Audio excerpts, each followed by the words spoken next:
Hey guys, welcome back to another episode of Fostering the People podcast, a podcast that really encourages anyone to go after the goals that they want to accomplish in their life and foster growth within themselves, regardless of the foundation they started with.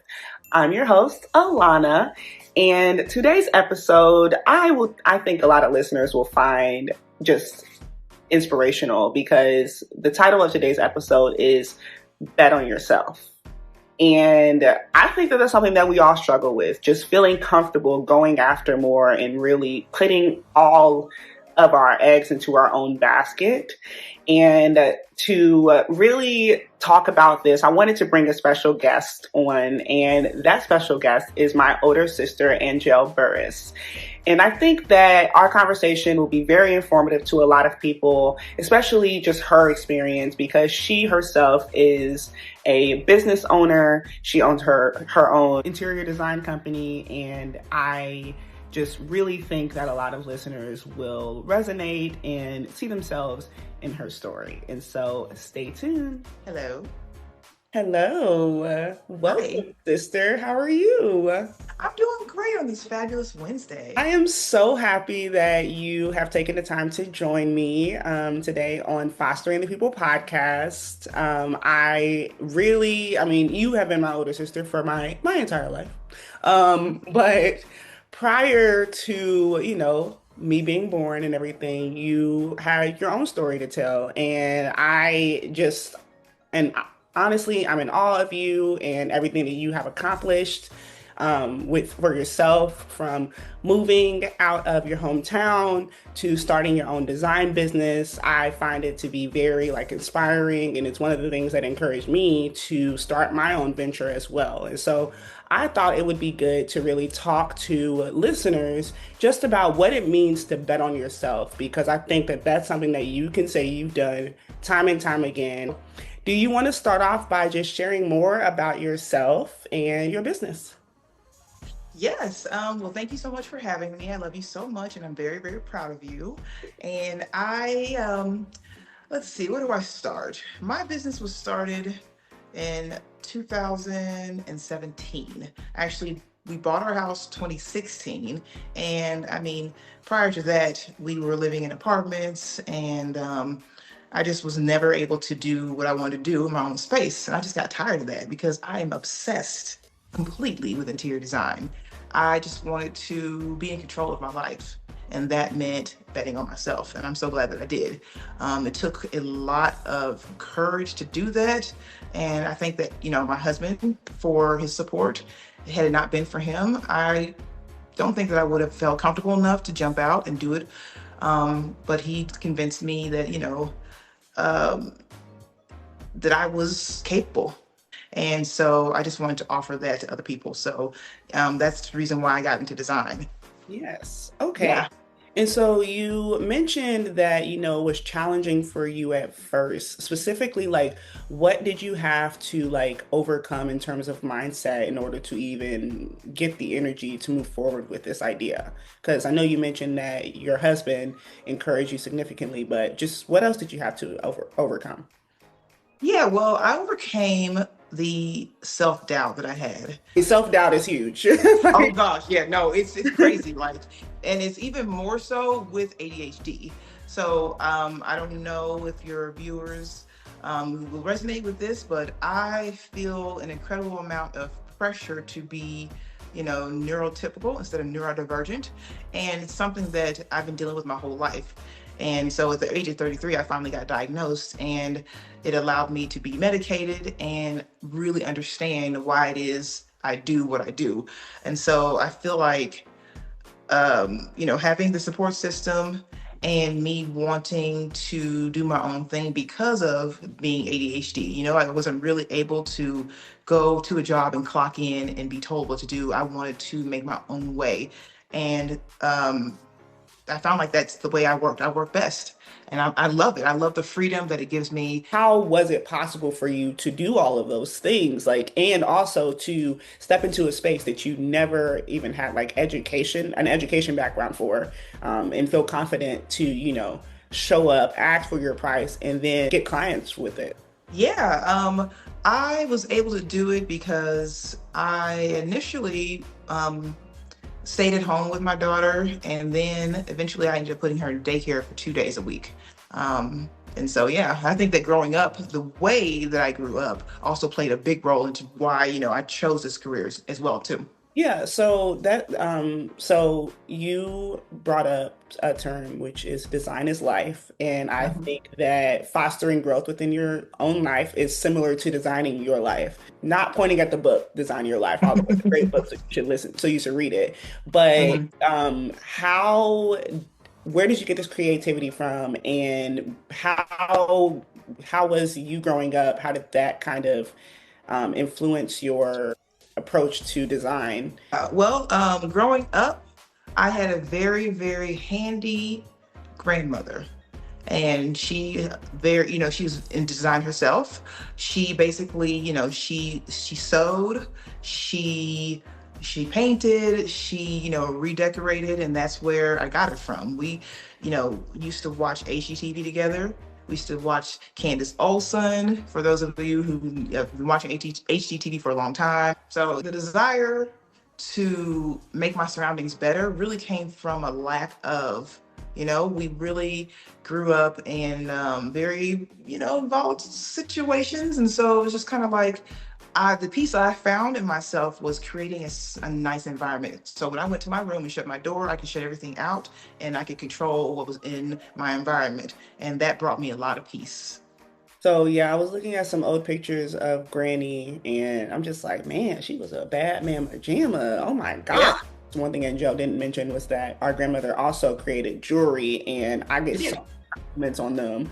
And I'm just like, it just warms my heart to know, yep, that was my granny. She Yeah. made this. And yeah, so I just love that to think about that. Yeah, yeah, it helps. I mean, I firmly believe I don't necessarily like doing a lot of DIY, but there are times when it's like I really want something and I do not want to wait, nor do I want to pay an exorbitant amount of money for it. So it's like, let me just figure this out. Okay, this is not rocket science. Okay, this is a pillow. Let me go on Joann's, get me some fabric.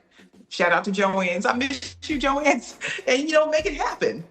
And so, question, what was the scariest part about betting on yourself? And what advice would Ooh, you the scariest part was failing.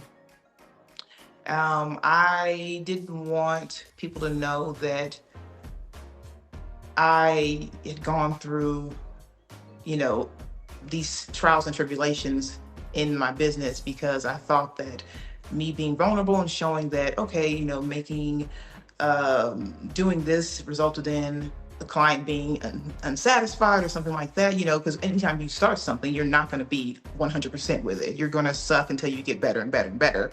And so it's like having those situations where things didn't go as planned and I tried really, really hard, that was the scariest thing.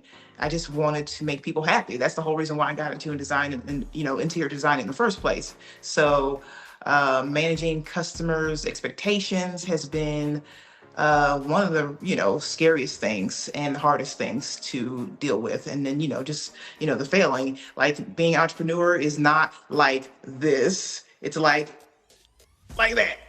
oh my It's like, so yeah, I learned that the business does not care about your feelings. The things that need to be done need to get done. And because I'm a solopreneur, unfortunately, I only have myself to depend on. My husband, he works a full-time job, and even if he didn't, he wouldn't be interested in, into design. So we talked about what was the scariest thing about betting on yourself, but I don't know if we dived in specifically to what it means to bet on yourself. And so, what does it mean to you, Angel? It means that you're gonna do it, and you're gonna do it scared, and know that you're fully capable of handling anything that comes your way. That's what it means. I need to be the best version of myself and keep chasing it every single day, and know that it's possible, but just have faith that everything's going to be okay. That's what it means to bet on yourself. You only It's only a failure if you don't get back up and try again. And so Yeah. it may not be okay. You may have a day where you're depressed and you just Mhm. feel like getting out of bed, but like, guess what? Take that day, wallow in your sadness, but don't wallow for too long because Right.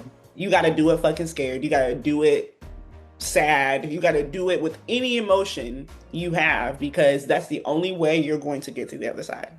Right. Right. Right. Right. And nothing worth having was ever easy. You Ever. know, if it was, then everybody would do it. I would say, in addition to doing it fucking scared, I say one of the key things that you have to remember in order to like bet on yourself is to give yourself grace. Because, Yeah. oh my gosh, like I tell myself all the time I can't do something, and then I do it, and I'm like, wow, I freaking did it. And all the time it was in my mind. It's like at the end of the day, you have a voice, it matters, and whatever your goals are, like can't nobody take that away from you as long as you're willing to still go after it. And if you're not nice to yourself, you can still achieve your goals, but it's a lot harder. And so I would say that would be in addition to betting on yourself. But it's really simple. Just keep doing the work, regardless of how you feel. Yeah, and regardless of what happens too. Yeah. Don't be so tied to the outcome, because that's why I said you have to learn to love the process. I don't like editing videos. It actually like irks my nerves, but I know that I feel confident in my ability to edit. And I also like love not having to wait on somebody too. Okay. So next, I really want to talk about what did you have to let go of to make room for your business, for the goals that you had and wanted to achieve in your life? And what did that feel like? I had to let go of steady income. Yeah. I had to let go of that because that wasn't happening. Okay, that don't happen. It don't happen. It's a blessing if you have it, but there are seasons when I'm up and seasons when I'm down and seasons when it's really quiet. So focusing on what you can do to better yourself, despite what's going on in your life, whether you have a client or not or whatever, is something that you have to learn to live with. Um, and some people can't handle the unpredictability. They really cannot. Yeah. For me, one of the things that I had to let go of to even start this podcast and the other things that I'm working on is the mindset that if I'm not tied to a corporation, then I don't have an identity. And Mhm. I talked about it a little bit in my intro episode, but I think that that's something that is very detrimental and is something that a lot of people have, especially within the US. They face this challenge where it's just like there's so much backing behind a company that you're seen as kind of worthless without it. But like companies pay for our knowledge. They don't pay for just a number and a seat, you know? And so we have to really take ownership of like and claim back ourselves and like the skills that we have. But Yeah. what did that feel like for you? To let go of the regular income and all that stuff. Well, it felt um, it was scary at first, but I felt empowered Yeah. because like I said, when I received that first check from my first client, it it was crazy. I kept saying to myself, like, I started a business, I marketed it, found a client, and this is my price. And that's what they paid. Yeah. And no one forced me to do it. I wasn't sent there by my manager, assistant manager, CEO, whatever. Like that is me. And it just made me feel, yeah, super empowered. And it made me never honestly want to work for anybody else again. That's the risk you run. So another question I wanted to ask you, Angel, is what has been your biggest win since starting your business? I think my biggest win has been finding clients on social media, honestly. It really has. Being able to connect with somebody online, virtually, and have a strong connection with them enough so that we were able to come together and do a project together 4 years later. See, she wasn't ready at the time, but she kept me in mind. And then when she was ready, she came. And so I was just like, wow, that is powerful. And so that's why I understood, the power of social media. And I love it. I love it. Yeah, I was talking to Sue Meredith about this a few episodes ago about like, was networking easy for you? Is it something that, came naturally? And what is your advice to people who feel as if like, they're not really comfortable with networking to just get out there, especially to accomplish their goals? Yeah, well, networking is of the most importance. I think that you have to surround yourself by, or to surround yourself with people who are kind of doing similar things to you, not necessarily in the same field, but just business-minded people. That keeps you, or at least it kept me very engaged, and it made me feel like I wasn't alone. Even though when I'm going out and I'm introducing myself, I kind of had that imposter syndrome. And actually, almost 10 years in, I still do. So I don't think it's ever going to go away. Like whenever I talk to people about my podcast, I'm like, oh, I'm just doing this little podcast thing, I'm trying to do it. I'm just like, no, girl, you are actually freaking doing it. It's not a little Yes. thing, it's a whole ass thing. I feel as if I can't call myself a podcast host yet. I'm the only host on this podcast. So imposter syndrome is real. And honestly, it does not leave you unless you learn to give yourself grace and you learn to talk nicely to yourself. Because at the end of Yeah. the day, you have imposter syndrome over anything. And it takes you doing the mental work inside yourself in order to overcome it. So, what would you tell someone who is sitting on a dream they haven't committed to yet? I would tell them to do it and do it scared. Don't overthink things and know that you're going to fail. And don't let the fear of failure stop you, because it's a good thing, actually. Um, you see, you hear all these success stories that it's like, oh yeah, I started this company and all of a sudden it was worth $100 million. It's like, that is not how it works. It is incredibly hard to start something. But you know what it's also incredibly hard to do? It's also incredibly hard to never try in the first place. Yeah.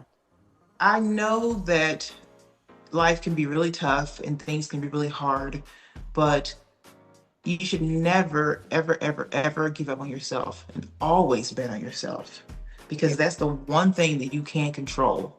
And sometimes it's hard to control that. With ADHD, it's like it's a dopamine thing. And if I'm not getting the hit of dopamine or what have you, the novelty, if that wears off, then I'm going to be less motivated to do it. So I just want to encourage people to never give up on yourself.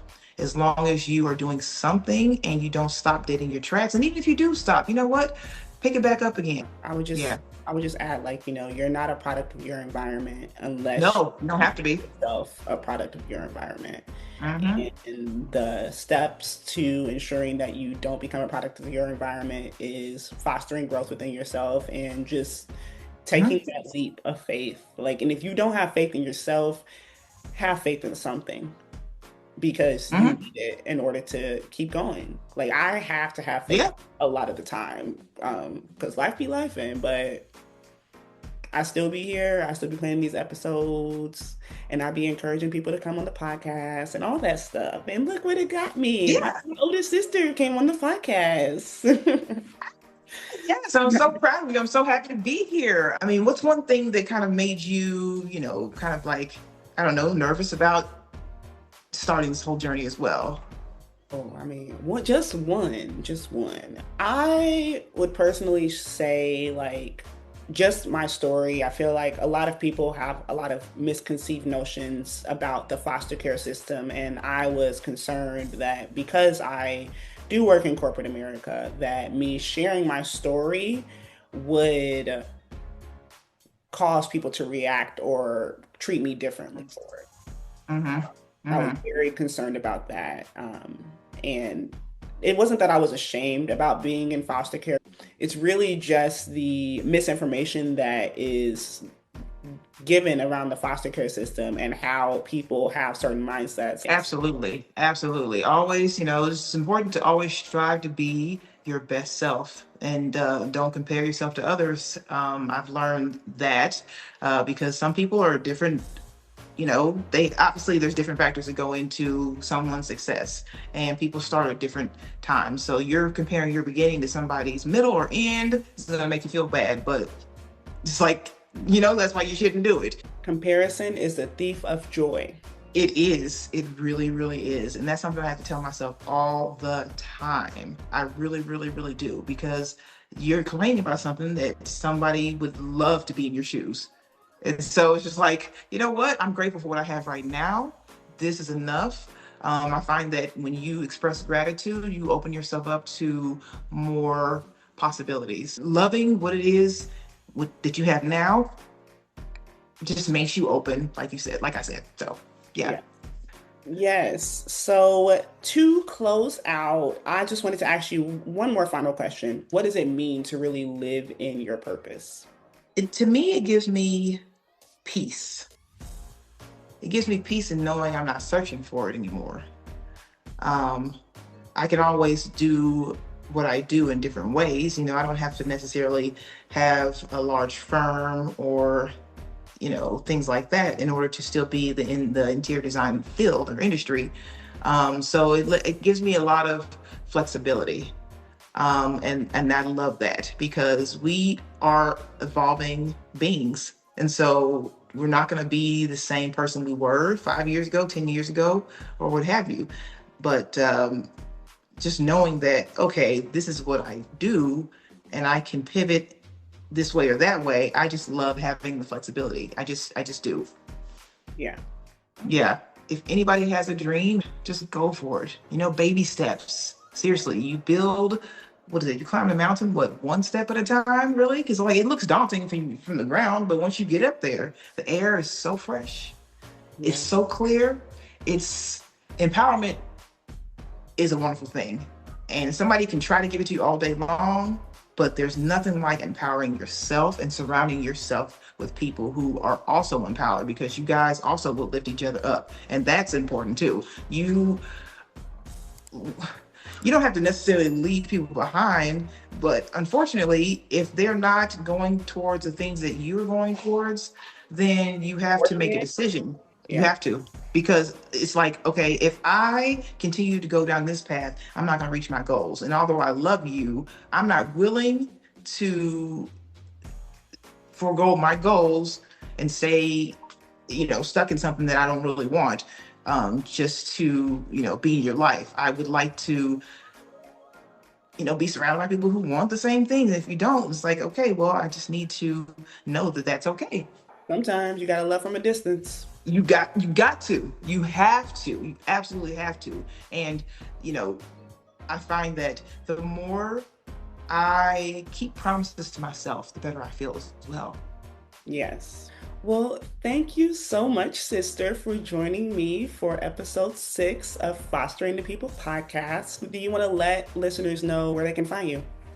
Yes, so you can find me on YouTube at Angelle Burrus. We talk about everything related to design. I do, try to help people with, if they're DIYers or if they are just kind of like need a little bit more encouragement about their spaces. I just try to talk about what I'm into and, give a little design education and a little humor. I want people to be entertained and learn something, and I want interior design to be a little more understood, because I think that there's a big misconception about what we do as interior designers. So trying to educate the public is one of my biggest things as well, but I also want to make you laugh. So check me out on YouTube. And I also, you can check me out on the website, angelburrus.com. I'm on Instagram and Facebook and on Pinterest as well. So Angelle Burrus Design for Instagram, Angelle Burrus Design for Facebook, and same thing for Pinterest. And on YouTube, it's just Angelle Burrus. And then angelburrus.com is my website. So yeah, go ahead and check me out. Feel free to, if you guys need a consultation, you guys want to just go over, some ideas that you have in your head, and or if you don't want to lift a finger, you want it all done for you, we do it all from soup to nuts, okay? So if you are interested in speaking with a designer, picking my brain, have at it. Yes. And she is based in California, but I'm sure Yes. she can definitely travel. So definitely check her out. So, Yes. in closing, I just wanted to thank you guys so much for joining me today for this episode. You can check Fostering the People out on all podcast platforms, including YouTube and Facebook. And so, stay tuned for the next episode. Hey, guys.